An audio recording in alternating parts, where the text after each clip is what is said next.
I'll go. Hi, welcome back to Between Two Teachers. I'm Madeline Kronenberg. And I'm Consuelo Lara.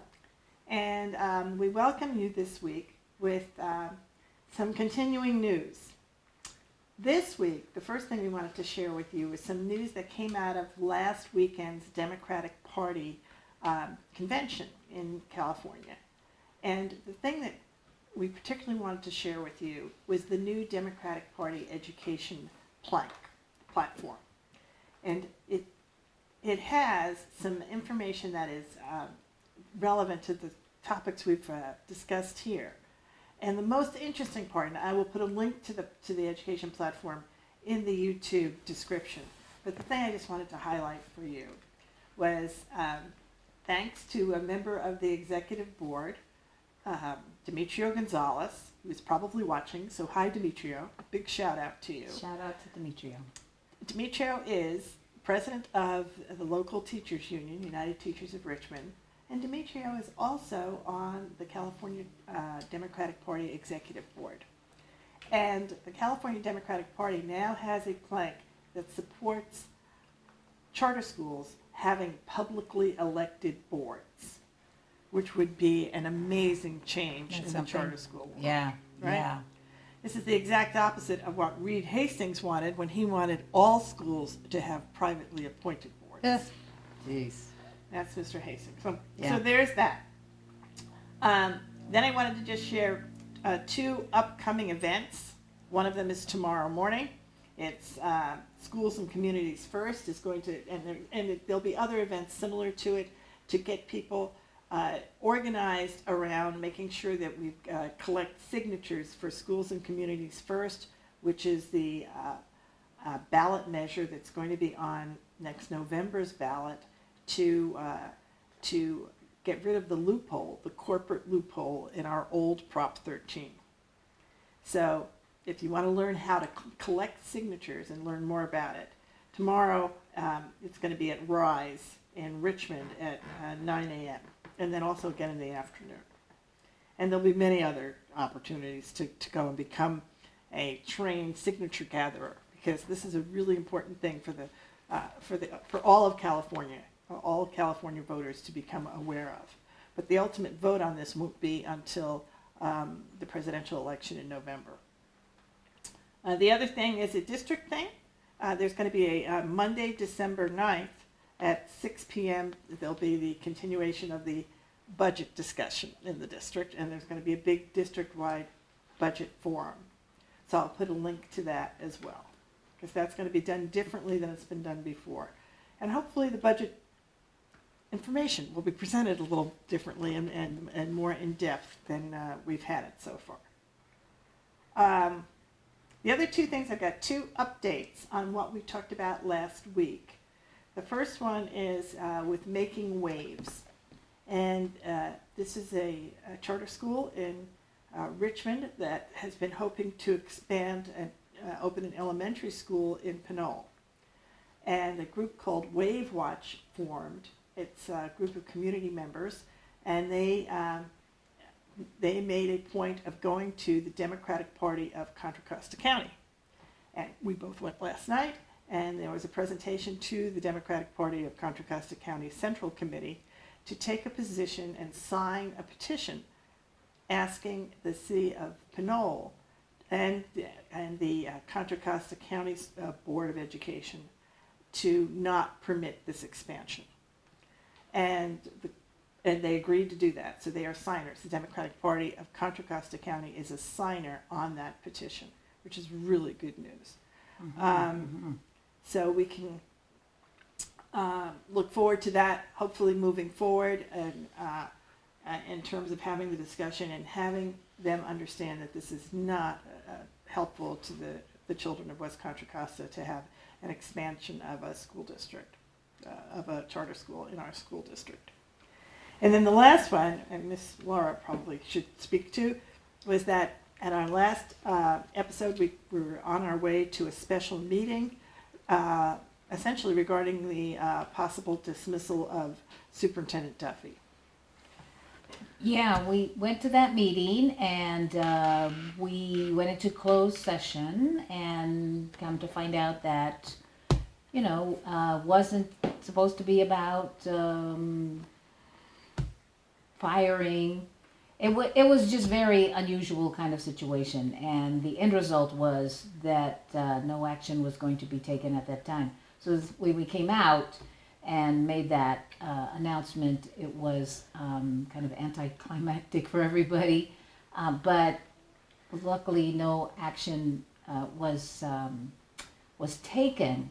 But leading up to that, the fallout of it, and that it had gone all the way to the county, they also made it very clear that doing something like that would have been a big mistake. So there was just a lot of confusion. Apparently the intent was not to dismiss, but just to evaluate. So we were all very confused. But I have to give a shout out to Mr. Phillips, who put this on the social media and gave everybody the opportunity, our constituents, to send us hundreds of emails and say, why are you what is this about? And that how they felt about it. Also gave the county the opportunity to weigh in and let us know that this was not a good direction to go in, etc. And so I just have to say, thank you to Mr. Phillips, who had the foresight to put that onto social media and let everybody, promoting that transparency. This is what you're supposed to do. So that people did come, many people came to speak to the board before you went into closed session, which wouldn't have happened if people didn't know you were going to have the closed session until 24 hours beforehand. Yeah. Right? So that organizations and community members came, and they were unanimously in support of keeping Mr. Duffy. That was the fact. There were two people who sort of didn't actually speak to the issue, but apart from them, everybody who did speak to the issue was supportive of keeping Mr. Duffy. Nobody spoke against him. Correct. Neither the emails as well. Maybe one, I think that was who we're going to talk about later, Cocoa Tax, I think. Right. Yeah, of course. But, so that's what happened with that, and thank goodness that's the update. So that's been resolved. And the other thing that we talked about last week that I just wanted to add in here is the West Sonoma County teachers had been on strike. Remember, 100 teachers, and they ended their strike after I think the third day, and they got a 12% raise over 3 years. All right. So good for them, and that pretty much has ended the spate of strikes around the country right now. We're about to go into Thanksgiving. Nobody wants to be on strike during Thanksgiving. Sure. And they had the big one in Indiana on Tuesday. So they had over 10,000 teachers who were out marching in the streets of Indianapolis.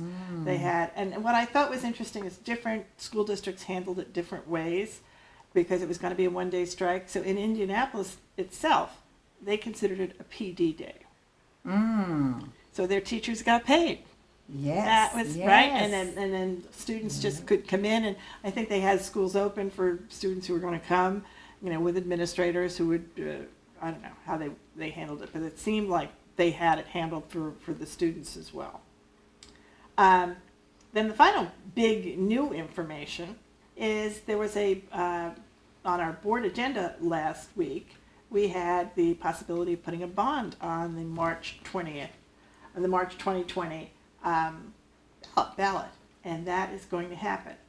So there'll be a $595 million bond placed on the ballot for many different, for a list of schools that have not been completed yet in the bond program that's existed in the district for a number of years. And in addition, for air conditioning for our schools, because for years now we've had an issue of hot schools, and these are places that it's got to do with climate change and how extraordinary it has been around the fires that we're experiencing and the climate change. And as a result, there have been teachers who have had heat strokes in their classroom and been Yep. hospitalized. Yep. There are children who were certainly unable to learn in rooms that are over 80 to 90 degrees or above, day after day. And the answer is the schools were not, there wasn't a mistake that the schools don't have air conditioning. Our weather has changed. Yep, absolutely. I remember when I started at Helms, and it was the day one. Of course, we started in August. It was really hot. It's a brand new, at the new school. Mm-hmm. And I remember calling down and saying, my air conditioning doesn't work. And they said, you don't have air conditioning.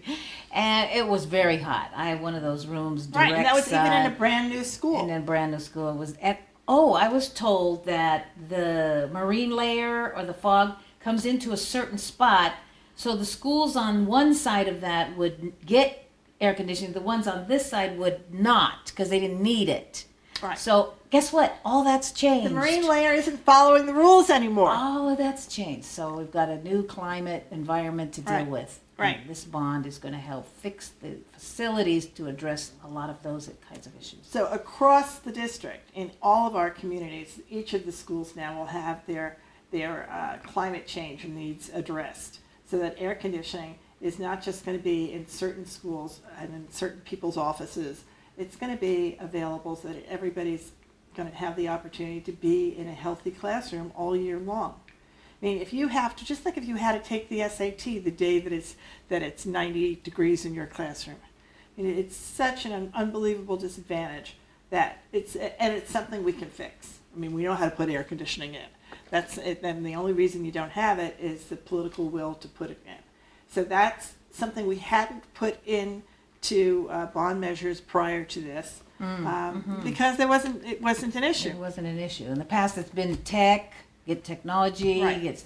and that's not an issue. Because we as addressed much. it. We had the digital divide, And right? that- And we addressed the Yeah. digital divide in this district and gave every child a Chromebook Yeah. or a tablet, Yeah. and we're one of the first districts and low-income districts to do that. And we did it because we were able to bundle it into a bond. So this is, each time you have to look at what the districts need, what the children need, and what they need is to be in classrooms where they're not just relying on fans. Yeah, oh, that's a mess. So the bonds, which provide, affecting the facilities and bringing them up to things that the students need, teachers need, the schools need, affects academic performance. Absolutely. So there is a direct link between. There's no question. Yeah. There are all kinds of links that are proven between. People say, well, you can learn anywhere. Yes, sure, you can learn anywhere, but we're trying to create optimal conditions for children and their learning. And you certainly are going to learn better in buildings that are safe and clean and modern and provide you with the kind of climate that you need. So you'll hear much more about this right here on this in this space on YouTube, because we'll be talking a lot about it Absolutely. between now and March, It's a very important issue. right? Which is very soon. This is a very short. Oh, yes. Time absolutely. frame. So we'll have a lot of call to action for you, suggestions. Many. And the other thing I just wanted to call out, in nationwide, there's Massachusetts. Massachusetts probably has the most commitment to student funding of any place in the country, and they also have the highest test scores. What a surprise. Yeah. They have Yeah. created something new called the Student Opportunity Act, which for them is a game changer, and they're sort of copying what we do here with LCFF, which is carving out specific extra money for children who are low income and foster care, and our children in categories that are low wealth. And that's going to be on top of the larger amounts of money that they already get. So Massachusetts, it just shows they're not resting on their laurels at being at the top of the pack. They're continuing to work hard. So I wanted to call out the AFT Massachusetts for all the hard work they're doing to do that. And what else are we doing?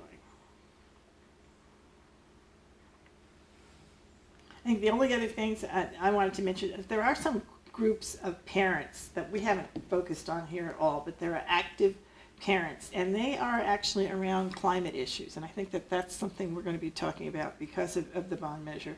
So there's a group called Climate Parents, and they are busy trying to put action plans out there for, let's see what theirs are, for making sure that our schools are safe and have the most have safe climates within them, and that they're in cities that have adopted environmentally safe policies. So Climate Parents are the ones that are doing that, and I will put the link to the work that they're doing in here as well. Right? The other calls to action that we've talked about here is Oakland is still struggling. There's a group of parents suing the district because of what's happened at their board meetings. There's a recall out for their acting board president.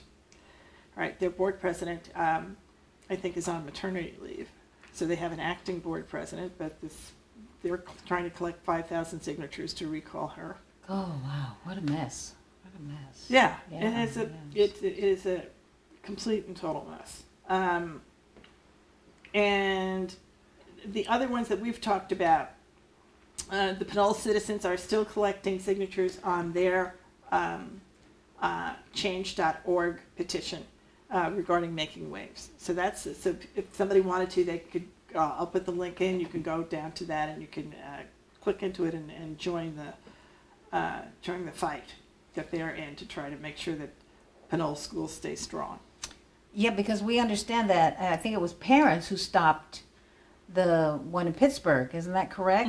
So it's very, very possible parents could be the one to stop making waves in Pinole. Right. And community members. And community members. It's possible to do that. Right. So get into the fight and join that call to action and participate in that, because it's definitely within the power of the parents to do and community to do that. Right, and they're the ones who showed up at the Democratic Party last night, right? Yes. It was community members Yep. who came and made the case to the Democratic Party. So that was very impressive, I thought. It was great, and it's just a great feeling to know that. And we, our resolution affected the resolution for the Central Committee, and how at this point now it is part of the core values of the Democratic Party in our state that we support public education, local, community, publicly funded education, and see the charter schools for what they are and how they deplete